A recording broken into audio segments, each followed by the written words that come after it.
What's up, guys? This is EJ Holland with the Wolverine.com, and we are back with another Michigan recruiting report. Today, I'm going to be talking about some commits I've seen on the road over the last 2 weeks. High school football season is here, so I've been out seeing some of Michigan's commits. We'll dive into that. But before we do, make sure to like this video, subscribe to our YouTube channel for free, get notifications every time we drop new videos. And as always, subscribe to the Wolverine.com today. Use the promo code UM1. That's $1 for 2 months over at the Wolverine.com. Get exclusive insider information on everything Michigan recruiting, the team, transfer portal, and a message board community with thousands and thousands of users. So again, use that code UM1.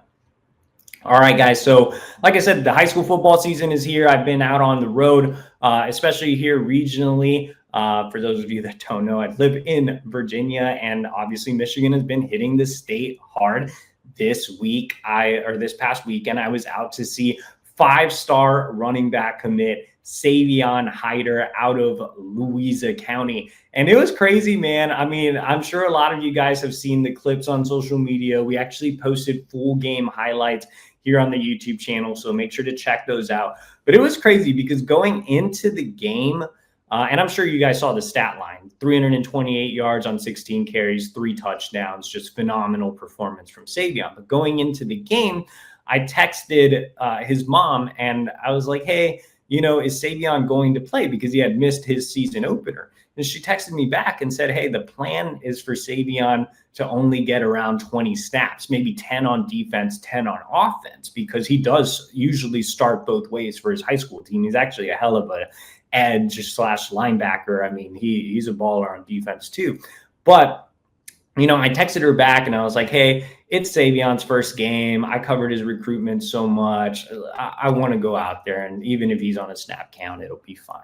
So I went out there, just expecting Savion. And when I walked through the gates, I saw Savion's dad, and I was like, hey, man, I just need 5 to 7 carries. I'll be good. That's all I want to see, 5 to 7 carries. And I mean, Savion went out there, and the first hand, he was dealing with an ankle injury, and he missed all of the offseason, and he missed that season opener. And so the first carry, it was 3 yards. And I was like, okay, is he going to be favoring the ankle? Are they going to limit him even more than I'm expecting? And then the next play, he takes it 25 yards and just drags a kid for about 5 yards. I'm like, all right, Savion's, he's got some juice. And then after that, it was just like seeing the old Savion. They still limited him. He didn't play that many snaps in the first quarter or the fourth quarter, but second and third quarter, man, he dominated. He had a 60-yard touchdown. He had the 93-yard touchdown to really close out the game.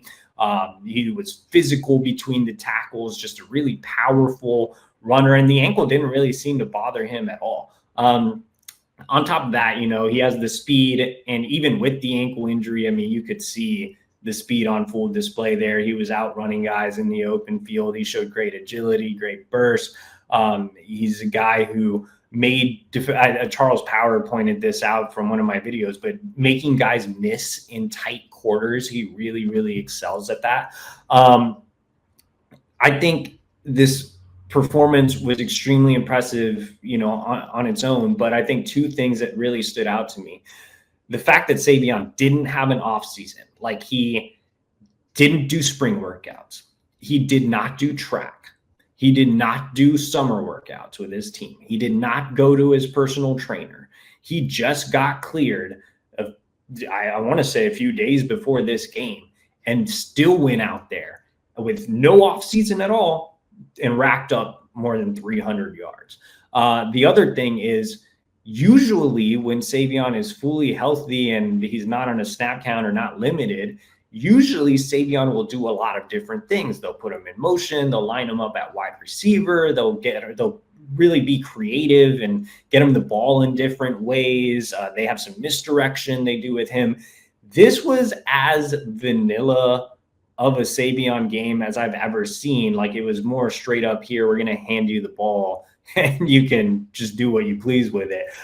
So they didn't really get creative with him. So I think I'm really excited to see what Savion can become later in the season. I already had him graded as a 5-star. I already knew he was elite. right? But I think, and then the blocking too, man, he just absolutely demolished this kid. And you can see these full highlights here on our YouTube page. But that's the 25-yard run I was talking about where, I kind of felt like, okay, Savion can do some stuff here despite the injury. But yeah, I think that, I think Savion has an argument to be the number one overall recruit in the country. And like I said, going into the game, I already knew he was a 5-star elite level guy, but he could truly be that generational prospect that Michigan fans have been talking about. I mean, if he goes out there and this is the 60-yard run that really caught fire on social media.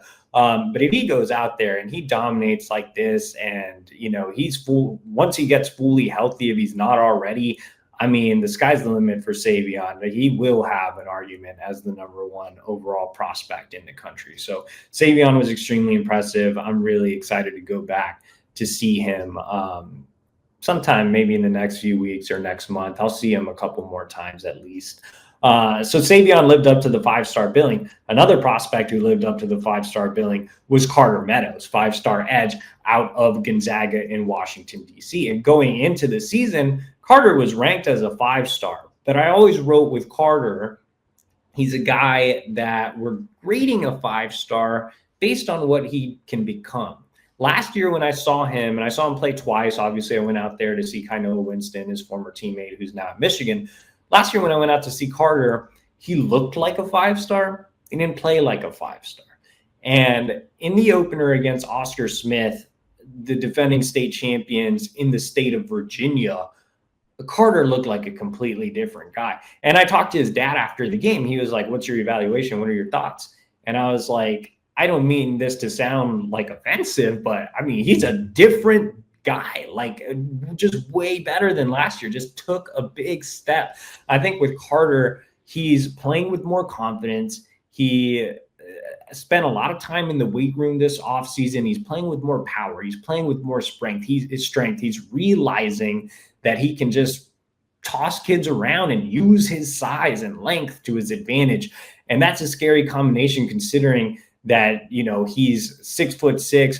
He's listed at 225. He's up to 235 now. He's 6'6". He's 235.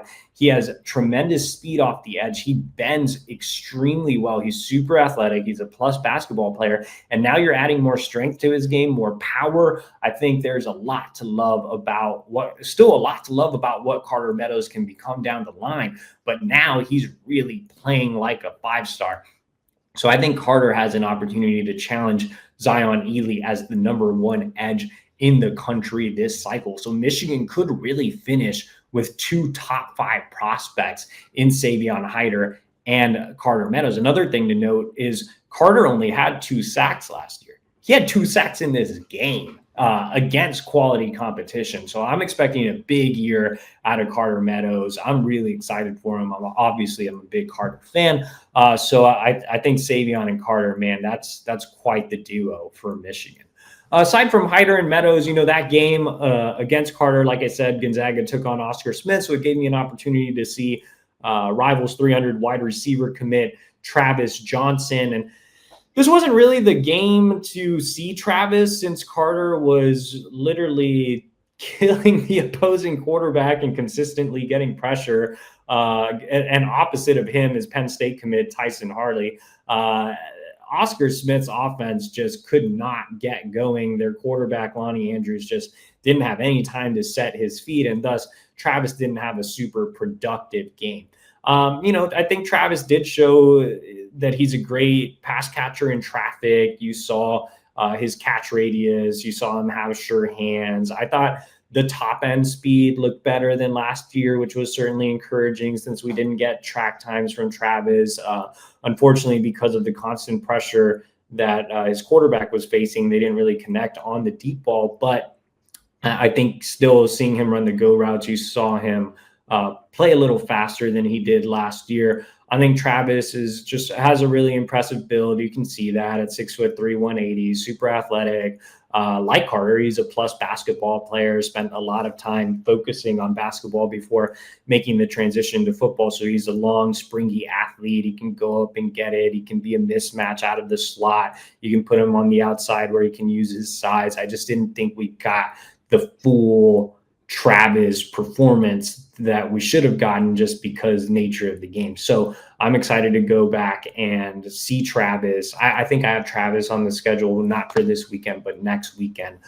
So I will see Travis, and then I'm expecting a full healthy dose of Travis Johnson here in about 11 days. I also had a chance to see 4-star cornerback commit Andre Clark in a Thursday night game. And the thing about Andre is he just wasn't tested. He was only thrown at one time, and it was when he had seen like no action the whole game, and he was just caught sleeping, and he gave up like an 8-yard slant. But outside of that, he completely locked down inside of the field. I know he's listed as a safety. I mentioned on numerous occasions Michigan really likes him as a corner. He's added some weight. He's still lanky, skinny guy, kind of in the same mold as Jair Hill, but he's listed at 165. He's probably around 175. He's listed at 6 foot, but I mean, he's as tall or a little taller than me. So I would say he's about 6'1.5". But again, they really like the height, the length combination. He has good speed as well. I just think he reminds me a lot of Jair, maybe not quite as explosive as Jair, but a lot of similarities in their play style. Unfortunately, there just wasn't a lot to see from Andre, just because, again, he wasn't really tested. But Andre's another kid that I hope to go out and see again at some point here in the next few weeks, especially with him being super close by. All right, guys, so those are the commits I've seen on the road so far. I'll be back out on the road seeing more commits here and targets in the near future. So you're going to want to keep it locked in here on our YouTube channel. Again, make sure to like this video, subscribe to our YouTube channel for free, get notifications every time we drop new videos.